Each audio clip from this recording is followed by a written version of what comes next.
नमस्कार दोस्तों, कैसे हैं आप। राधे कृष्णा राधे कृष्णा राधे कृष्णा। आज मैं आप सभी दर्शकों का हार्दिक अभिनंदन करता हूं इस छोटे से कार्यक्रम में। अकेले रहने से खुशी नहीं मिलती, अकेले रहने से खुशी नहीं मिलती, इसी पर दो चार शब्द कह रहा हूं। देखिए, आपको अगर अच्छा लगता है तो ठीक है।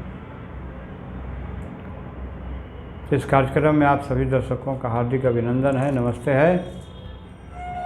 अकेले रहने से खुशी नहीं मिलती, ये तो भाई बात बिल्कुल स्पष्ट है। यदि छोटा बच्चा है वो अगर मम्मी पापा भाई बहन के साथ है तो बहुत ही खुश दिखता है। यदि उसे आप अकेले छोड़ दीजिए तो देखिए तुरंत रोने लगेगा, उदास होकर बैठ जाएगा, मन नहीं लगेगा। तो ऐसा इसलिए है कि हम लोगों का ह्यूमैनिटी जो नेचर्स है ना, वो बच्चा जैसा ही होता है। हम कितनों बड़े हो जाएं, बूढ़ा हो जाएं, अत्यंत बूढ़ा हो जाएं, लेकिन हमारे अंदर का जो बच्चा है ना वो ख़त्म नहीं होता है। वो बुढ़ापा तक ही बच्चा सा बना रहता है। ऐसा नहीं कि खाने पीने के लिए सिर्फ बच्चे लोग ही परेशान करते हैं, नहीं, बड़े बुजुर्ग लोग भी अपने खाने की इच्छा जाहिर करते हैं, बहुत सारी चीज़ों के लिए इच्छा जाहिर करते हैं। इसका अर्थ ये होता है कि हमारे अंदर से वो बच्चा गायब नहीं होता। तो हम लोग आज भी बच्चे ही हैं। इसी पर कार्यक्रम लाया हूँ कि अकेले रहने से खुशी नहीं मिलती। इस कार्यक्रम की बात है कि एक हमारे मित्र हैं जो पेरिस में रहते हैं, पेरिस फॉरेन कंट्री। जब वे इंडिया में थे तो रेलवे में वो काम करते थे। काम करते हुए में अपनी बच्ची की शादी उन्होंने किया, फिर बेटा लोग का शादी किया। जब वो रेलवे से रिटायर हुए तो घर पूरा भरा था, नाती पोता बेटा बेटी सबसे एकदम भरा पूरा परिवार था उनका। लेकिन उनको बस एक ही दुख था कि उनकी पत्नी जो थी वो चल बसी थी, दुनिया से जा चुकी थी। क्योंकि जीवन साथी, जीवन संगनी एक वह चीज़ होता है कि अगर मान लीजिए लड़ाई भी कर रहे हैं तो समझिए कि प्रेम हो रहा है, लड़ाई नहीं हो रहा है, प्रेम ही है। तो इस तरीके से जीवन व्यतीत होता था।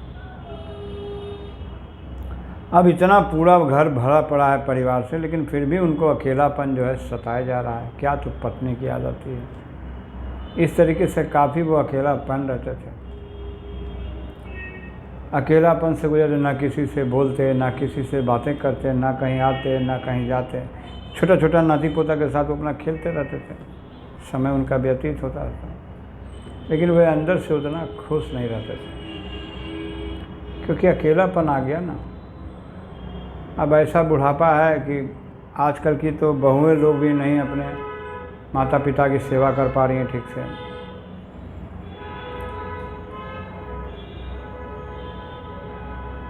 दो तरह की सेवा होती है ना, एक भावनात्मक, एक क्रियात्मक।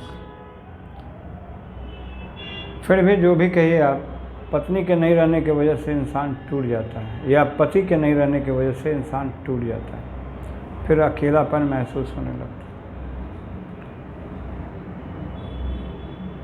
तो वो जो देख लिए कि अब हमको यहाँ मन नहीं लग रहा है तो क्या किया। उनका एक पेरिस में दोस्त रहता था। एक दिन उनका फ़ोन आया तो उन्होंने कहा कि यार मेरे कैसे हो, किस हाल में हो। उन्होंने बताया अपना व्यथा कथा। कहीं ठीक है, चिंता नहीं करो, मेरी भी हालत सेम जैसी है। हमारी पत्नी चल बसी है, मैं भी बिल्कुल अकेला हूँ। उधर से बहुत दो बात बोल देती, इधर से बेटा दो चार बातें बोल देता, मैं और अंदर से टूट जाता हूँ।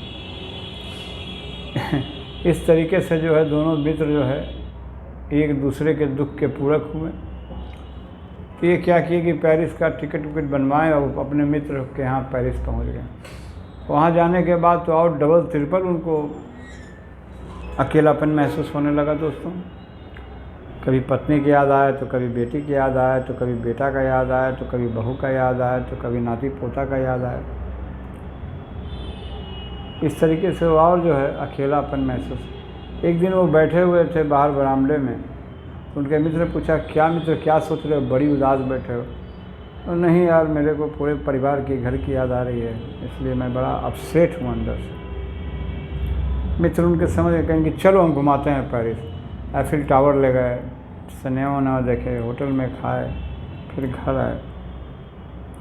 थोड़ा बहुत हंसे बोले, लेकिन वह खुलापन की जो बातें होती है ना, वो चीज़ नहीं थी। खुशी भी दो प्रकार की होती है, एक बाहरी और एक आंतरिक। तो आंतरिक खुशी जब आता है ना तो आदमी बहुत ज़ोर ज़ोर से हंसता है, अब बाहरी खुशी आता है ना तो सिर्फ वैसे ऐसे करके काम चला देते हैं, बस हो गया बस।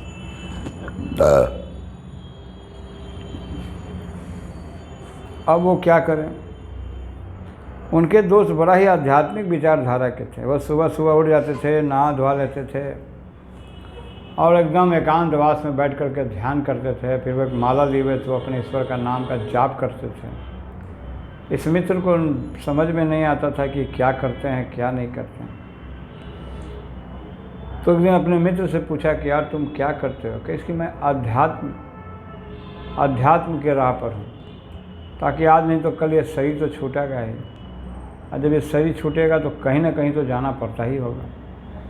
अगर यह सत्य है तो मेरा ये ध्यान भी सत्य है, मेरा ये जाप भी सत्य है। तो मैं उसी परम पिता परमात्मा का ध्यान करता हूँ जहाँ न खुशी है, न गम है, न दुख है, न सुख है। एकदम निराकाश आकाश है दोस्तों। इस आकाश में कुछ भी न खुश है, ना ही कोई दुखी है, बस समय व्यतीत होता है। इस तरीके का उनका जो बुद्धि जो था, ज्ञान जो था, वो अचानक काम करने लगा और वो सोच लिए कि हमारे जीवन में एक अच्छा मार्ग मिल गया। आध्यात्म मार्ग इसको कहते हैं, आध्यात्म मार्ग। इसे आप ईश्वर की प्राप्ति कर लीजिए, ईश्वर की कृपा कर लीजिए। इसलिए खुश रहना है दोस्तों तो मिलजुल कर रहें, आपस में प्रेम रखें, कहीं आएँ और जाएं। ऐसा होने से भी खुशियाँ मिलती हैं। जो जिज्ञासाएं मन में हो उसको पूर्ति करने के लिए भी लगें। तो दोस्तों खुश रहने के लिए अकेले ना रहें। जय माता की, नमस्कार, धन्यवाद।